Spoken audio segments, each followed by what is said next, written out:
What is technical combat design? That's a really great question. So if we were to look at just technical design, it's the intersection between design and engineering. So you're not primarily just focused on the theoretical aspects of design and doing paper designs. You would have to validate those paper designs by prototyping and scripting an engine, right? You take the initiative by scripting and trying to validate those ideas and presenting them to the team. Some technical designers make tools to dial in damage, the speed of an animation, and other technical designers are kind of in the weeds of validating their concepts and ideas. For a technical combat designer, that basically means, okay, I have a paper design of this enemy AI. It Yeah. attacks you and performs 3 hits. It is my job as the technical combat designer to validate that in engine. I'll go, open up the behavior tree, I'll implement tasks, sequences, selectors, everything of that nature. That is what a technical combat designer does. They're involved in the So weeds. if we take a step back then, because we've gone straight into the specific, what is a technical designer? I spoke to a game designer. I think one of the episodes coming out with Elise, she was fantastic. We spoke about game design in the Mhm. last episode. But what is technical design for you then, if we have to kind of zoom out for a sec? So technical design, because I just recently got into it, by the way.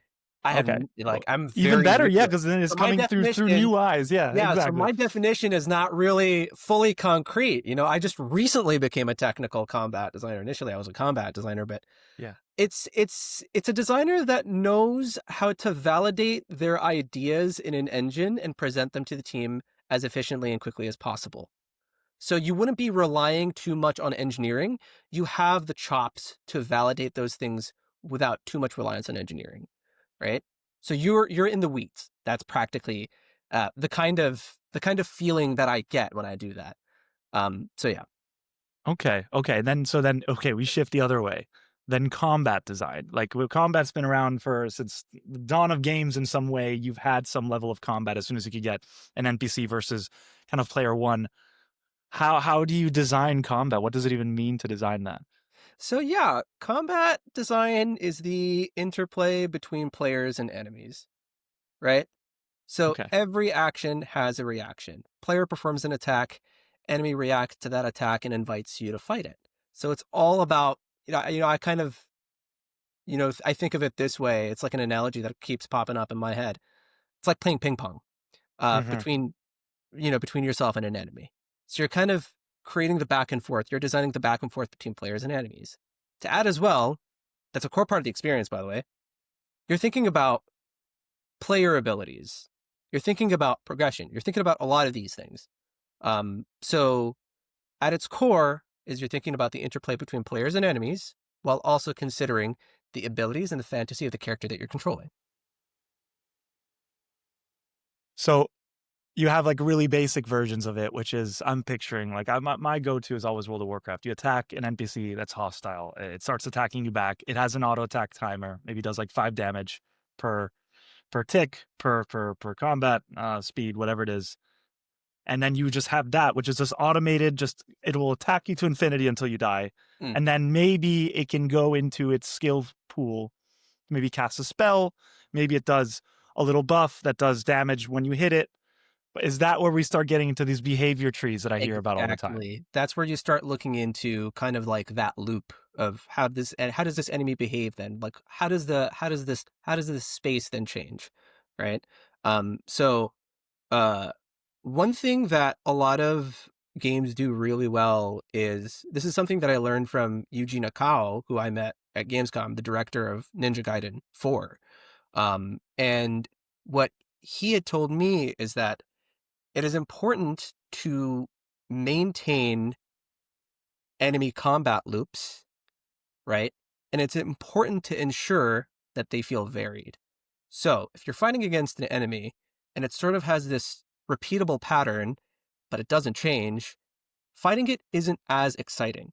So it has to have some ability to adapt to you in some capacity, depending on what kind of enemy archetype you're working on, what the fantasy is, right?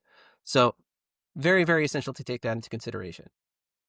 So I'm thinking already. Like I'm gonna stick to World of Warcraft because I just think it's a really good example of trying to build hostile NPCs that attack you in varied ways. You have a spellcaster.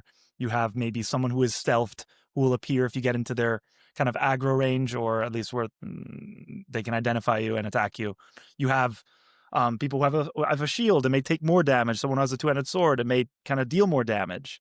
Mm. Is that what you mean by kind of making sure there's a variety of enemies to attack, so then you can kind of play around with your toolkit essentially? Yeah, pretty much. That's so cool. Where would you say kind of combat design really started? Like how did the whole thing, like in your mind, like how did you get interested? How do you fall into something like this? Yeah, that's so I go back about 11 years ago when I played the original Dragon Ball games, the Budokai games on the PlayStation 2. I had this obsession with figuring out combo routes. I decided one day, what if I worked on a Dragon Ball fan game? And I downloaded a 2D fighting game engine called Mugen. And if there are people hearing this that are not familiar with Mugen, it's a 2D fighting game engine where you're able to implement characters from different IPs, and you put them in like a gauntlet to fight each other. Um, and it was like a 2D fighting game engine. One thing that I did was I would notice that some of the animations for these characters were a little too slow. So I would open this software called Fighter Factory, where I would look at individual sprites within that animation and I would remove them and tweak them. I didn't know that I was literally doing the most basic, you know, adjustments to frame data, right? So frame data is basically the amount of frames it takes for you to perform an attack in a Hmm. fighting game.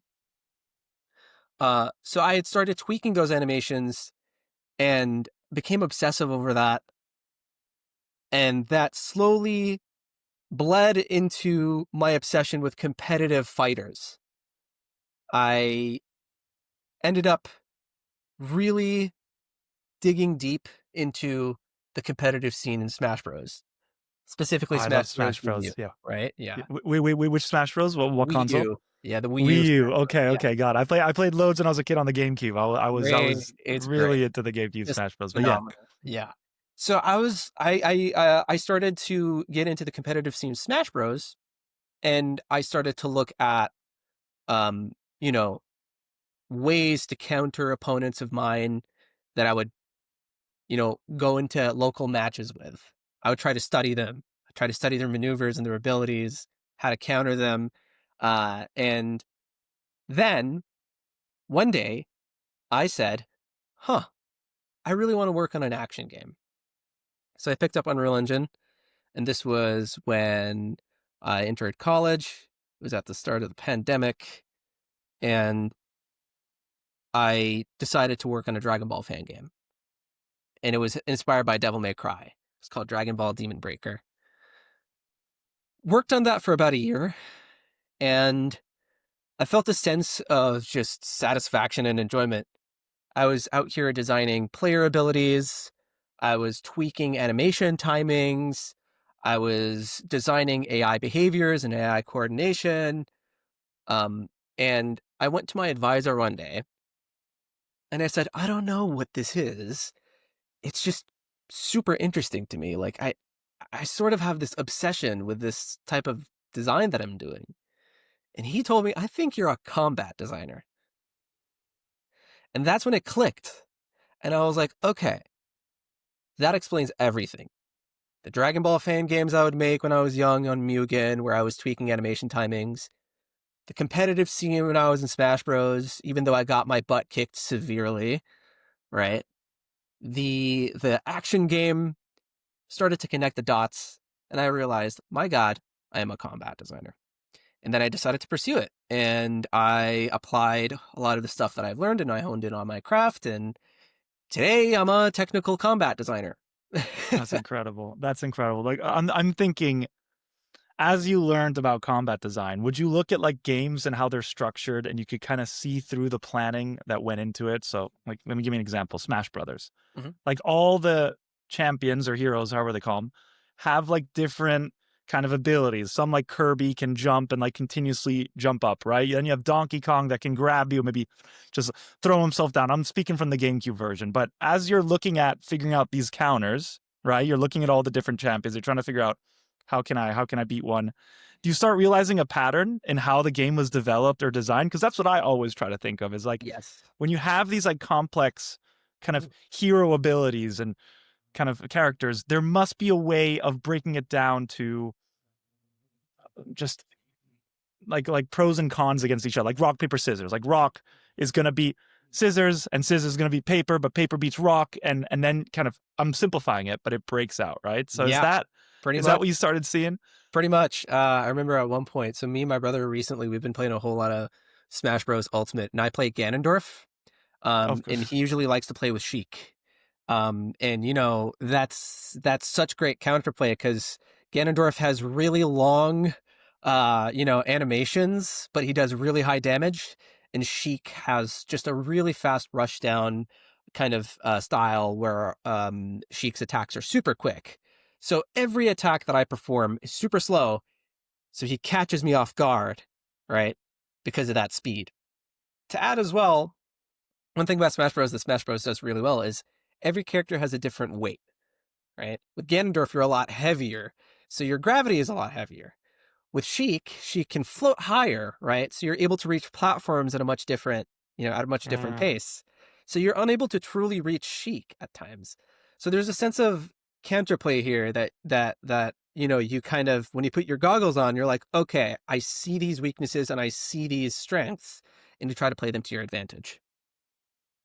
And then so like do they just like mix up the like the attributes of each of these champions and make unique combinations and then play around it? Like I picture a Link that can do I can't remember, it was be up and it goes like rah, like it Yep, yep. spins, right? Mhm. And then you have Falcon or Fox that can like be down, will like send them shooting through a platform, and Yeah. instead of upwards attack, they can That's the downwards. Are counterplay, they yeah. just That's the is it all counterplay right just there. how do you balance something like that? I just find it so impressive. Like this is for other games as well. Yeah. I can look at Overwatch. I can look at loads of other ones. I just maybe this isn't strictly combat design, but it must be related, right? Because it's all just the interplay of how your Exactly. spells and abilities play off each other and who has the Yeah. advantage in what moment. Yeah. I mean, with balance, to be honest, see, I'm not the best with balance, and it's a weakness of mine that I really need to improve on. One thing that I like to do with the games that I've worked on personally, like as solo projects, is I don't really prioritize balance. I kind of need to find a middle ground. To start, I focus on the most optimal way to play, and I try to make it the most fun way to play. And when you play Ghost of Tsushima, for an example, the most optimal thing you could do is you stay in position, you have a pretty forgiving parry window.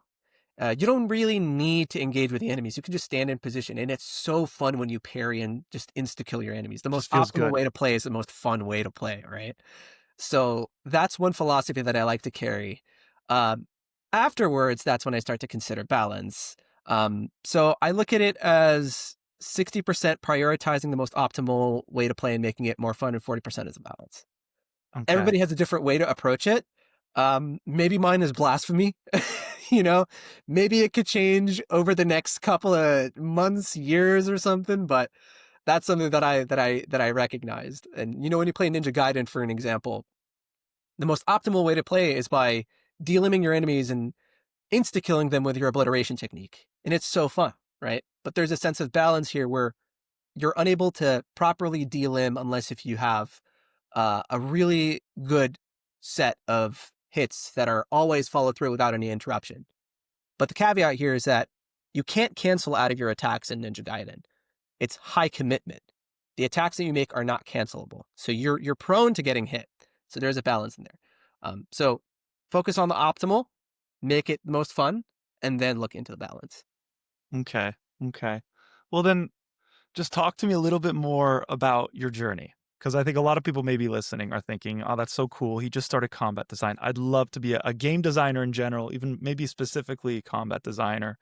Or how do you even get to a point where you're doing such cool things, right? Like Yeah. how did it come? Because you did explain how like you started from just starting to make Dragon Ball games, and then you went to college during COVID. But what were the moments of kind of maybe hardship or things, lessons that you learned along the way, or mentors that you met?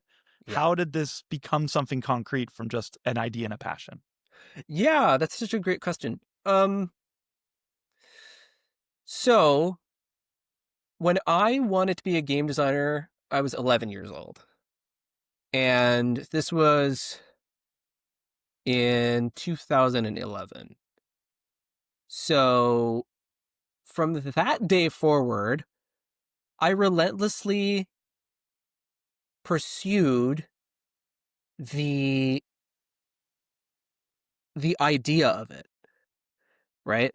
Um, and I wasn't fully practical until I turned 17, right? So when you're starting out and you have that idea in your mind, be practical about it in the moment. You might argue, well, Bader, you were practical when you did the stuff with Mugen and you did those tweakings and all that stuff, but I really wish that I just hopped into a game engine and did some scripting so I could be just, Just leagues build it. ahead of what I could imagine. So yeah, and then by when I was 11 and then moving into the age of 17, I learned Unreal Engine and I told myself, "Hey, why don't you pursue a degree in game design? Maybe that would be a good idea." Prior to that, I was interested in illustration. So, I got a foundation year in design and illustration from Parsons School of Design in New York. And then afterwards, I transferred to the NYU Game Center to pursue a degree in game design. And there, I studied for about 4 years. Um, 2 years into uh, college, I had worked on my portfolio, solo projects, and I was applying to game studios everywhere. I had sent in a cover letter of mine for review in a Discord server, and nobody responded to it except for one person who directly messaged me. That person is Nathan Kelman, who is a wonderful level designer. I had no idea who he was until I saw his portfolio and was immeasurably impressed by just the stuff that he did. And it was somebody from the industry who was willing to help me. So he saw my work, he guided me, and he said that I had potential and invited me into a Discord server called the Design Den. That's where I met so many incredibly talented and amazing folks that worked at these studios that were at the top of my head. Full Dynamics, Sony Santa Monica, incredibly humble and very kind people. I introduced myself as a combat designer. They loved my portfolio. I hopped into this voice chat one day, and as I was introducing myself, they asked me questions, were curious about me. I was curious about them. And one person randomly hopped into this call.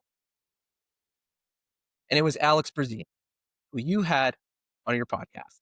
Indeed. I had the Yes. pleasure. Alex is my mentor. And Alex reached out to me with a question.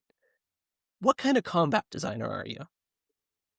And I stood frozen and I said, there are kinds of combat designers. Are you an enemies focused combat designer or an animations focused combat designer? Huh. I guess animations? Send me your portfolio. And I sent him the portfolio. Mind you, I had no idea who Alex was at that time. I had no idea about the extensive years of experience that he had working in the industry. I had been speaking to somebody who is a veteran, genuinely a veteran, with such incredible, just super, super detailed and oriented and articulate with just his design methods, right? And then he said to me in that call, yeah, well, listen, I have a client of mine and, I referred you to them. We're setting up an interview. Please respond to the email. Huh. Okay. Ooh, like that? Because Boom. you met someone who introduced you to a Discord server, and then you share it's all just you do one tiny thing that you think maybe is meaningless, no one answers, and then all of a sudden, boom, the floodgates open. Exactly. And you're Yeah. So I decided I worked at Studio Pixanoh. It's an indie studio comprised of Riot, Blizzard, and Bethesda folks. They're working on an isometric action RPG called Tanazaz. I worked there for about 2.5 years. And then I pursued freelance and contract work And now I am working as a technical combat designer at BrainJar, and I just started with them. Um, I think the one thing though is, a lot of people will say 70% about breaking into the games industry is who you know, and 30% of it is like what value you bring. But I believe it's the other way around. Because anybody who refers you, a person who refers you to any organization, that carries a lot of weight on them. And the reason why they would refer you to somebody is because they have confidence and trust in your abilities and the value that you bring to that organization. Otherwise, if they kind of referred you to that organization, it could be catastrophic to them, right? There's Of weight to course. it. There's weight to a referral. So I believe firmly that people who want to break in should really focus on the value that they bring. What is the studio's pain points? What kind of value do you bring to them? Like what do you bring to the table? Right? You know? How do you fit to their culture? Focus on these aspects, maximize your skills, and ensure that you're sharpening your skills like a samurai that wields a katana. You know, sharpen that katana. And the last 30% is who you know. People will see your work. People will see your work. The quality How that do how do you you know. show that work? Sorry, I don't wanna cut Yeah, you off, yeah, yeah. but how do you show that work? So you show that work through LinkedIn. You show that work through Twitter. You show that work through social media, right? Show it. Talk about the stuff that you're doing.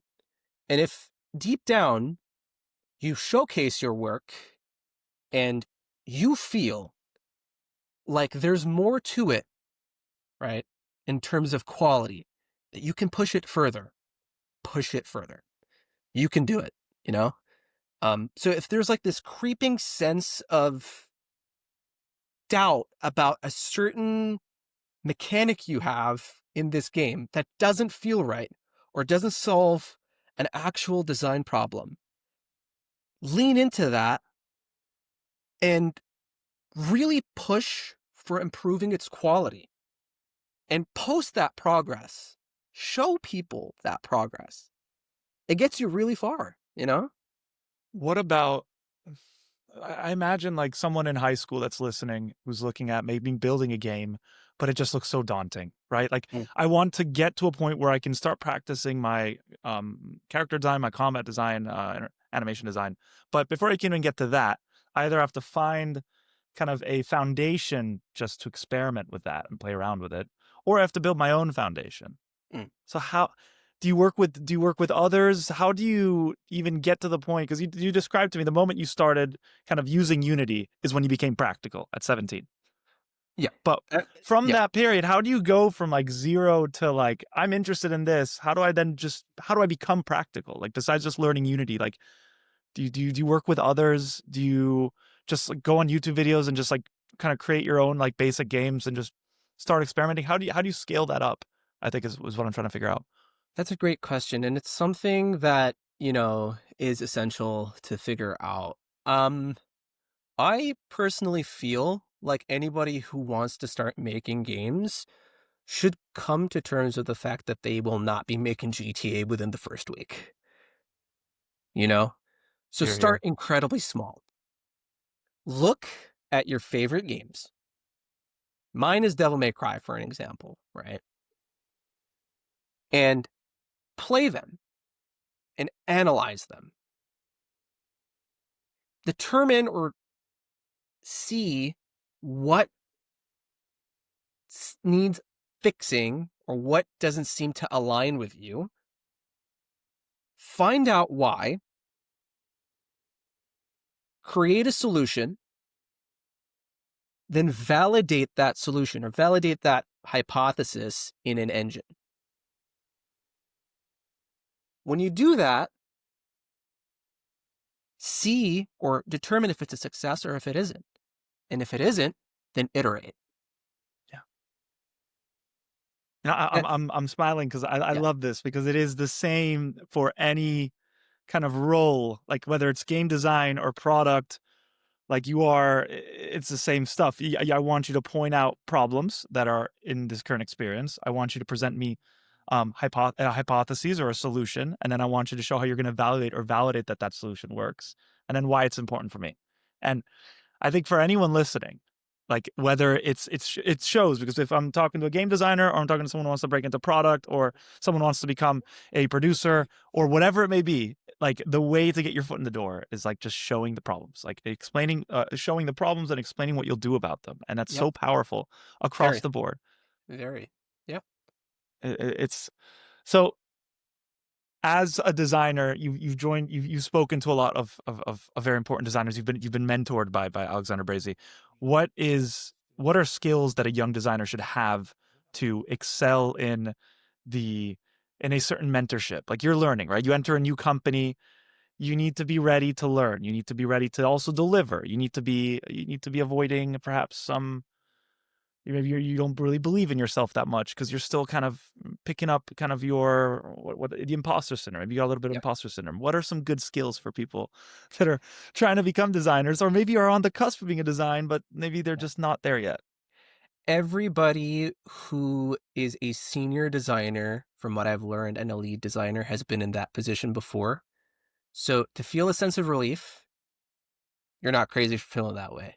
To anybody who's listening to this, you're not crazy for feeling that way, to feel the sense of imposter syndrome. Because that lead designer that you look up to, that director that you looked up to, has felt the same way.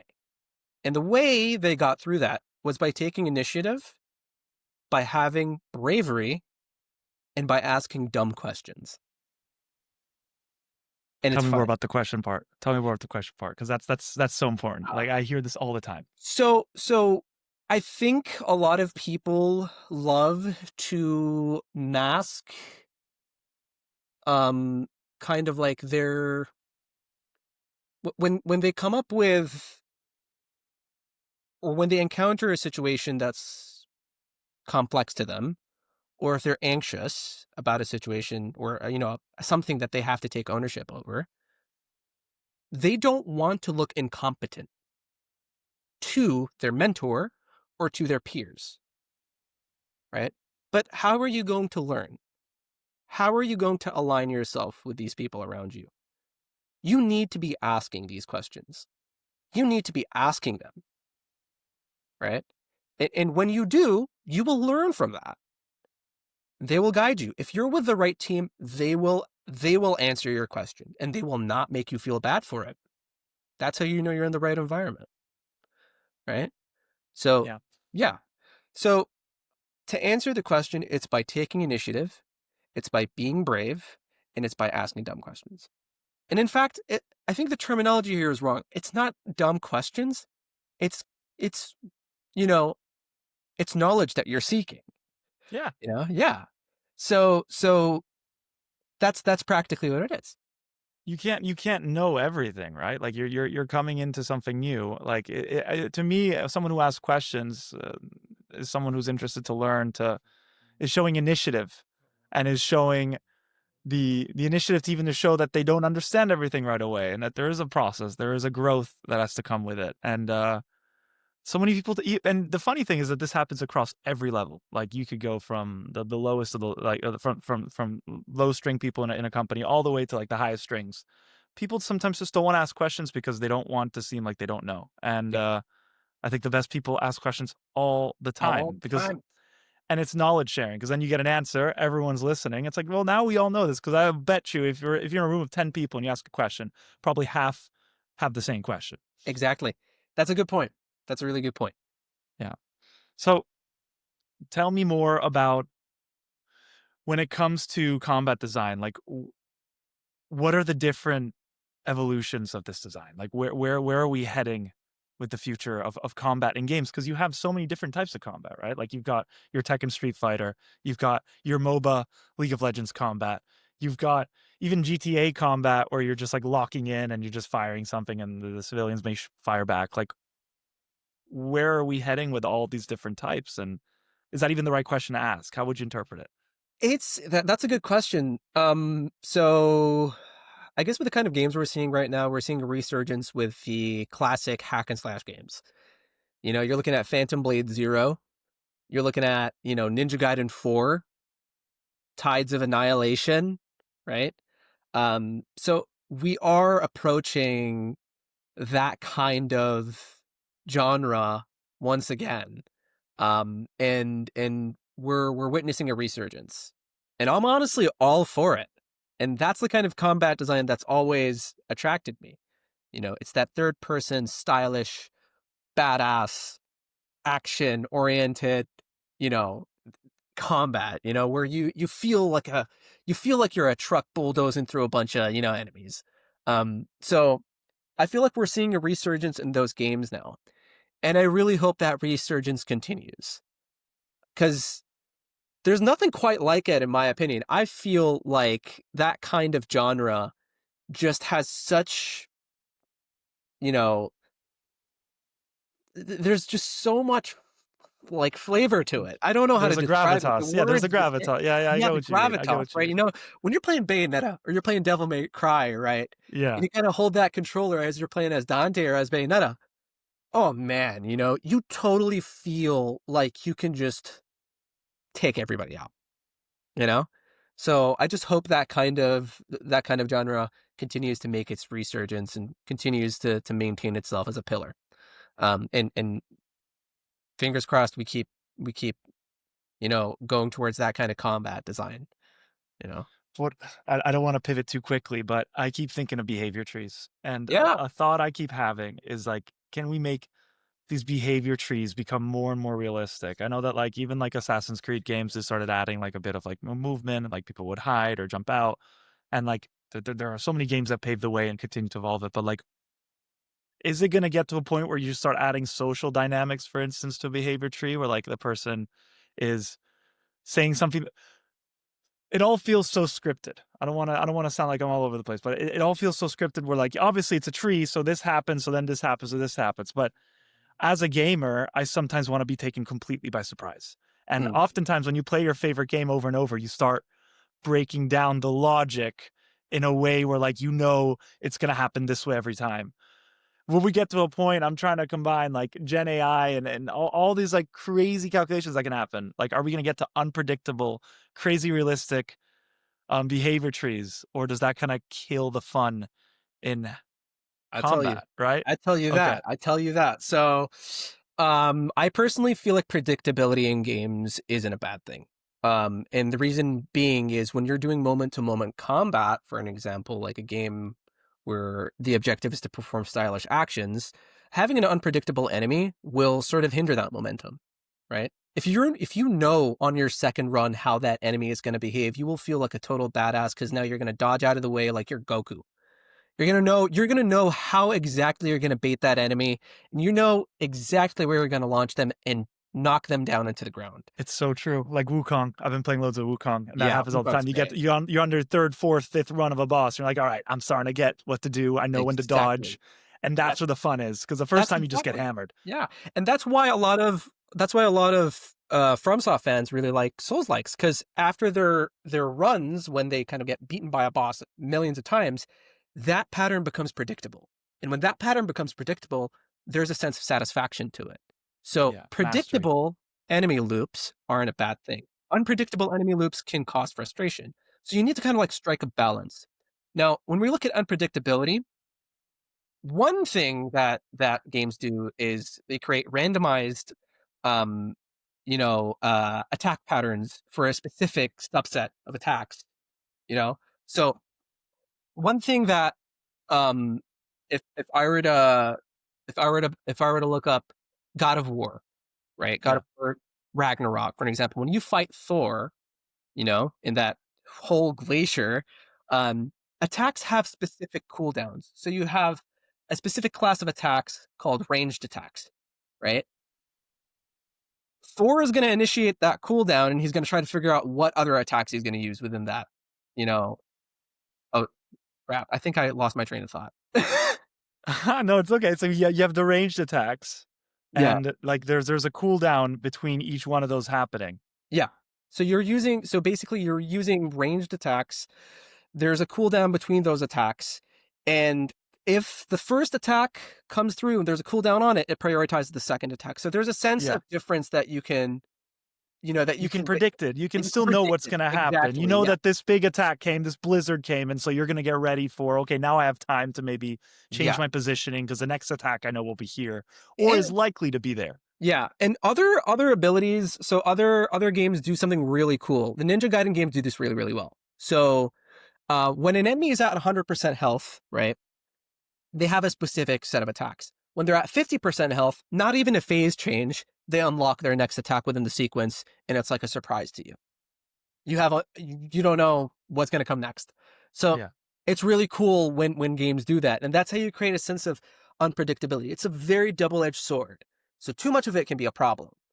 Too little of it can make combat enemy loops a little bit too, you know, boring. But yeah, Mhm. Too easy. yeah, That's so I did not think that important predictability was for fun because the idea that it's predictable, it has to be just the right amount. It's like the three bears, right? Like the cup of porridge that's like the right temperature is like the most fun, most kind of delectable way to have your porridge. yeah. Same thing with predictability. Like if it's too predictable, you get bored. It's too easy. I'm too good for this. If it's not enough predictable, it's way too hard. And if you get that right bit, and then obviously as the bosses scale and the game goes on and the difficulty gets higher, that predictability will have to get, a bit less and less. So you're still on the cusp of learning. It is such a that's why I'm so fascinated in design. I was so excited to talk to you because design in itself is it's such a I'm coming from product, so I can kind of look at things from like maybe like a high level design perspective. I can look at things from kind of a user perspective. I can look at things from a revenue perspective. It's very easy for me to like kind of see the shapes of how I can break things down. But when it comes to design, like even the Smash Bros discussion I made with you earlier, where how do you create these characters? How do you create these dynamics? How do you make this game fun? For me, it's so ephemeral. I don't know how to envision in my head. If you told me to sit down and create like a fighter game or like a combat game, I wouldn't know where to start. Like it's such a thing. Yeah. So one of my leads told me is you can't design abilities as a combat designer in a vacuum. Hmm. Abilities need some form of opposition, and that opposition comes through enemies. So, when you are designing an ability, a specific core ability, for an example, we look at the Blades of Chaos in God of War, right? Yeah. As you're designing that ability, consider what that opposition against it would be. Blades of Chaos, fire, right? You're able to kind of like combust enemies and into flames. What would be a good opposition to that? What would be a good opposition to fire? I'm asking you, right? I would say water, Water and ice. ice. The Hellwalkers are ice zombies in that game, right? You have to think of them both simultaneously as you're designing them. Designing abilities in a vacuum, you really can't validate that ability and if it's fun, that core ability that you have or that core mechanic. So consider always thinking of that ability and thinking of the enemy that you're designing with relation to it. How does it complement that? And then validate those two. Look at if this ability is fun to use, if it creates a sense of interplay. Look at that enemy behavior and try to gauge its loop. Is it fun Yeah. to fight against? Is it interactive? How can you set it up? Right? So yeah. So what about okay, I'm gonna take this left field. I've been trying to play Pokemon Nuzlocke. All right. I have a Game Boy Advance SP. It's right here. And I kind of put an emerald and I saw like a YouTube video. I'm like, this looks super fun. Like for a game that I've tried to play 2 years ago again, at some point you get to like the Elite Four and you're like, what am I doing? It's the same game. Like I know exactly what's gonna happen. You can see through it. Like through the when you were a kid, you're like, this is the most fun ever. When you're a bit older, you can kind of see through what a time sink this is for a goal that's not clear. But the moment you introduce like a hardcore modality, all of a sudden, what was like a really boring fight or a really boring grind now has an element of risk to it. I think in other episodes I've talked about WoW hardcore because the idea that you can play an MMORPG and like just lose your character that you spend 5 days playing, trying to like level up, just makes that any boring interaction now has stakes to it. Mm. Is there an element of that when you're looking at combat design where like if there is like the idea that you can lose your character, like the idea of consequence being much higher, does it make what was used to be basic design now much more fun because people are taking it way more seriously? Yeah. So when people, so this is in human nature, right? Like when we put ourselves at risk for a greater reward, our dopamine receptors will fire so quickly, right? Oh yeah. We will take that. We will do it, you know? It's like when you're bungee jumping, right? So there's a risk to it, but the reward to it is that high dopamine hit as you're falling to the ground, right? As you're getting pulled up. The same thing applies here when you're playing games where your attacks have a sense of risk to them. When you're holding a great sword that does high damage, the risk here is that the great sword is super heavy to pick up and your anticipation is incredibly high. When is the right time for you to gauge? When is the right time for you to initiate that attack? It's by gauging the distance from your enemy, right? So the right moment, the right time to initiate that risk is while that enemy is away from you, right? And by the time they arrive, your anticipation is already over and bang, you do that. And it's highly rewarding and you annihilate your enemy because the reward is so great. The damage is really high with the risk of you being vulnerable in anticipation. Yeah. So that creates a lot of meaningful choice in combat. It's meaningful. You're able to understand the nuances between the attacks that you're using, and you're able to also kind of understand the intent behind them, right? A friend of mine who is a technical combat designer told me this, and he said, Bader, I think 70%, I think of 70% utility in the combat systems that I make and 30% of the cool factor, right? So utility is like, okay, like in the context of a situation, what would be the most appropriate attack that I would use? What is the risk and what is the reward? And the other 30% is how cool this looks. It could be the same attack as the previous one, but it has a different animation to it and it looks cooler. And it's important to consider that cool factor too. So yeah, that's why risk and reward is important. 100%. 100%. It's so interesting breaking all this stuff down. Um, was there something like you're now I think you're I wouldn't say you're at the start of your career. You are propelling forward, but is there something that you kind of wish you knew sooner Yes. when it came? Well, tell Oh me. yeah. Oh yeah. So this is something that a lot of my friends used to laugh at me for, and it's really funny. Um, I did not know that the industry standard for making enemies was behavior trees. And I was completely terrified of them because, to this day, I still suffer from the imposter syndrome that why am I a tech designer? I don't think I'm technical or smart enough, but it's about really validating your ideas. But that's besides the point. That's another topic to go over. But, Yeah. um, so I had been hard coding and hard scripting all of my enemies in Unreal Engine when this incredible tool, behavior trees, existed, and they would lessen my workload by such a substantial amount. So behavior tree isn't a concept; it's a tool in Unreal Engine. Just for Exactly. clarification, I'm a complete dummy on this stuff. I have no idea. Like when you say behavior tree, I thought, oh, it's like the It's probability tree in mathematics, right? Like this happens, and then yeah, Yeah, so yeah, it is a tool, and it's also what you described as well. If you want to do a paper design of it, that's how you would start off prior to using the tool itself. So, yeah. so yeah, I didn't use behavior trees at first, and I had practically lost so many of the opportunities that were almost at my grasp. Had I learned AI behavior trees, and I feel like everybody should learn them. The moment I learned AI behavior trees, I was able to break through the barrier and become a technical combat designer. And what is an AI behavior tree? What is the An difference AI between a behavior normal behavior? tree, Yeah. yeah, I mean, it's the same thing applies. An AI behavior tree is just a behavior tree. I mean, Okay. every For NPC, for an AI for yeah. yeah, for an AI or an enemy that you're prototyping, and But it for basically, clarity, it's not AI. Sorry, apologies again. It's not AI as in like the LLMs that we're getting today. This is AI as in like AI has been around for ages. Like Google Maps is AI. Like yeah, AI is any kind of intelligent algorithm that's calculating some probability and an outcome. if I would if I would be able to describe it as just a finite state machine, it's kind of very Okay. very similar to a finite state machine, right? Yeah. So that's practically what it is. It's a finite state machine. You go through your sequence of tasks depending on the conditions, and then it loops back again, and then it Hmm. filters out the conditions once again. So that's practically what an AI behavior tree is. I'm I'm unable to articulate the technical description of it, but I'm describing it from a high level standpoint. Is you Yeah, I've have seen it. if statements that determine what this AI is supposed to do, right? Depending on those conditions, and if those conditions are met. If they are not met, they move to the next task, and they move to the next sequence of actions, then it repeats again. which is your bread and butter and or if but Exactly. right, and that's Exactly. but that's just the foundation. That's the cool things. I think anyone listening that's interested in this stuff is like the foundations are all the same across like any kind of like you're doing SQL as a PM and you're trying to sort data. You're going to be doing and if or statements, right? Like now Exactly. probably ChatGPT will do it for you, but it's important to realize like this is all the same stuff. It's just how you apply it and how you kind of deepen it in a certain direction. So you could Yep. go in the game design direction. So yeah.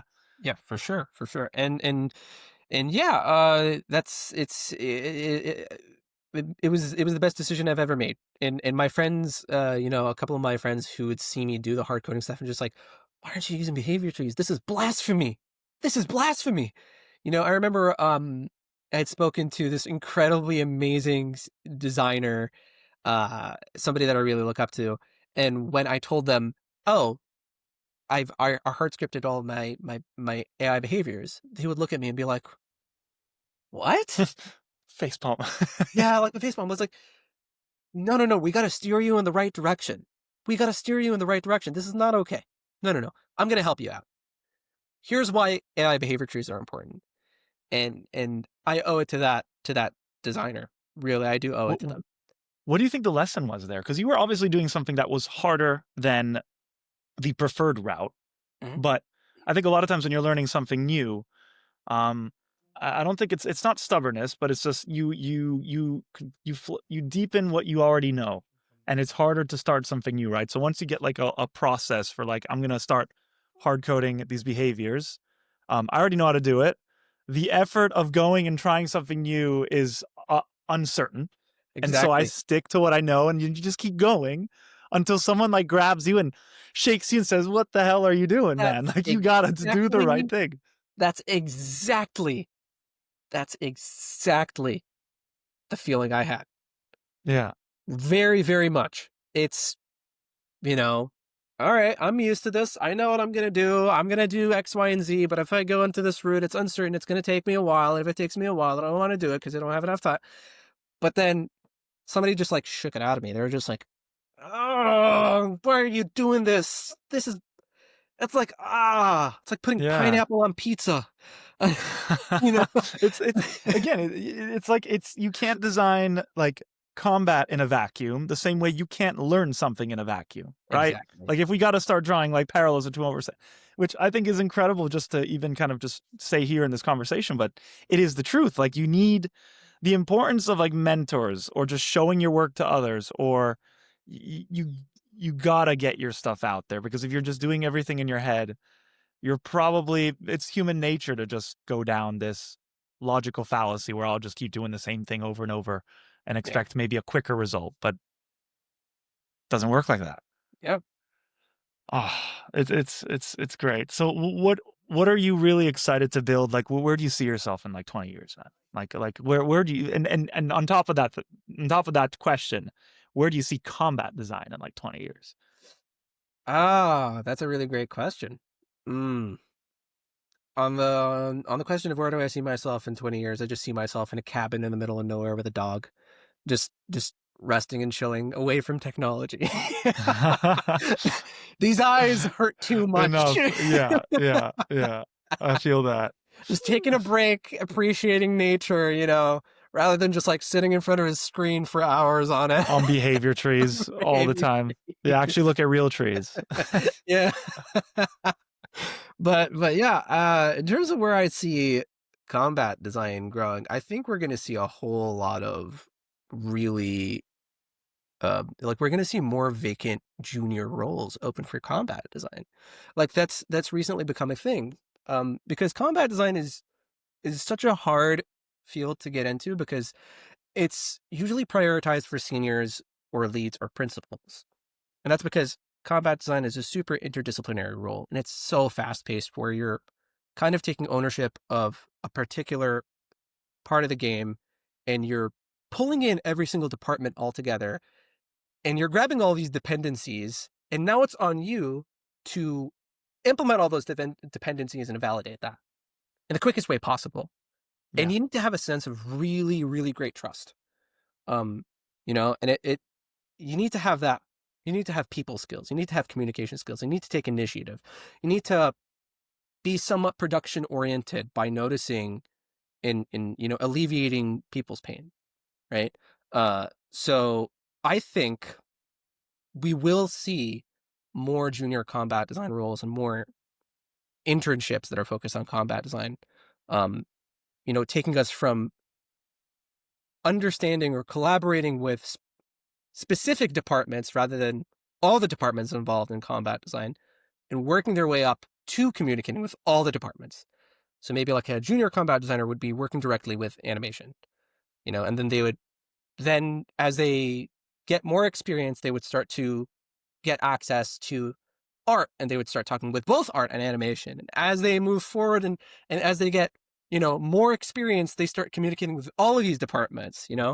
So that's where I see the future of combat design. I think it's going to be offered to more junior roles in the future. And it's already been happening. Like some studios are doing this right now in you know, combat design combat design should be offered to more it should be accessible to these folks that are Is it because combat sets the tone for what, like, let's just say League of Legends, if I'm gonna create a new champion, if I'm the combat designer for this brand new champion, the combat is where the nucleus of the idea is, and as you extend outward, the art, the animation, the narrative, all has to support what is the combat, because at the core of combat is the gameplay. And so for a lot of games, combat is basically the game. Like that's why you're playing. You're playing to fight something and to win and to lose and to progress. yeah, that's exactly you put it perfectly. It's so cool. It's kind of like in gaming, like with product, if I can just share, like a lot of times now product is moving into more of a decision making role in terms of what is the what that we're doing and what is the why. Like why are we doing this and what are we doing? But before that was something that was handled by a lot of different people wearing a lot of different hats. So you maybe a producer or maybe a game designer did it, and now they're trying to kind of like start kind of focusing more on centralizing that role, and maybe combat design in a similar tangent is kind of where it's going. You need people that can flesh this idea out outwards, Yeah. and I want to cover again those skills you mentioned, because I had a call with a Lisa game designer yesterday. The episode come out from, I think, from what we're talking about now in like 2 weeks. Mm, But she was stressing so much how important it is to generate buy-in amongst teams, to be social. Again, we talked about asking questions, mhm. knowing how to work within a team, knowing how to say no kindly. Yes. How what are kind of things that you've recently started in a new role? What are things that kind of helped you kind of ingratiate yourself in the culture or within a team that others are listening and thinking maybe I can apply that to my Get next to role? know Or get to know the team. Get to know who they are. Get to know what they do. Get to know why they do what they do. You know? Uh don't silo yourself. You know? Communicate with these folks. Understand why their contributions are so integral to the experience that you all want to provide to your players. It's very important. So get to know your team, ask them questions, not just about how they can help you, but how you can help them.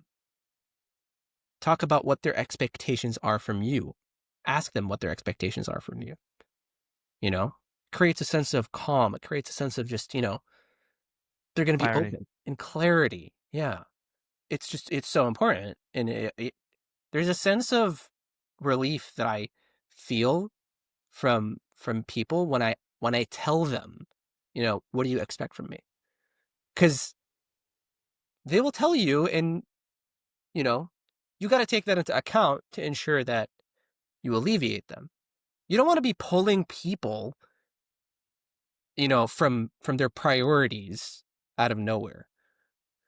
You know, so communicate with your team, get to know who they are, ask them what their expectations are, right, and apply those expectations not fully, but if you can, just if you can meet them halfway, meet them halfway.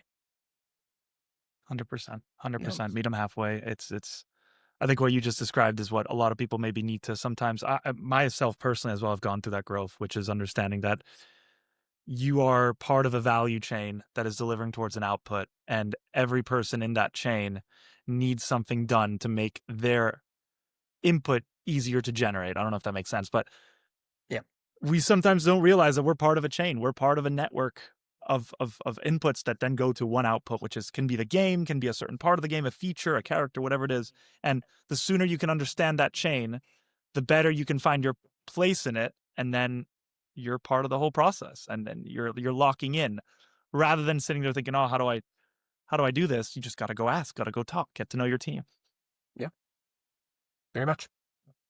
But I wanna thank you for coming onto the show. Thank It's you. been a rapid back and forth on design, on mentorship, on on everything, and it's been a pleasure. I'm glad we got to do this. Thank you very much. Thank you for inviting me. I really appreciate it. And just wonderful to get folks and just share their insights. So, I mean, you're doing an amazing job, man. Thank you so much for inviting me. And I just wanted to point one thing out, Please, please something that I just want to give people that are having a tough time in the industry, right? Um, do your best to take breaks as you're working. Um, I just came off of a really huge case of burnout. Um, and it's not healthy to push yourself to the limit, to an extent where it's just your brain is fried because your heart's no longer going to be in it. So don't be hard on yourself. Take breaks. When take you feel a breaks. burnout coming, relax, get back into the skill, get back into the craft, see what your weaknesses are, work on those weaknesses, present yourselves out there, talk about your work, share it passionately, and you can do it. Yeah. That's so important. Thank you, man. Appreciate it.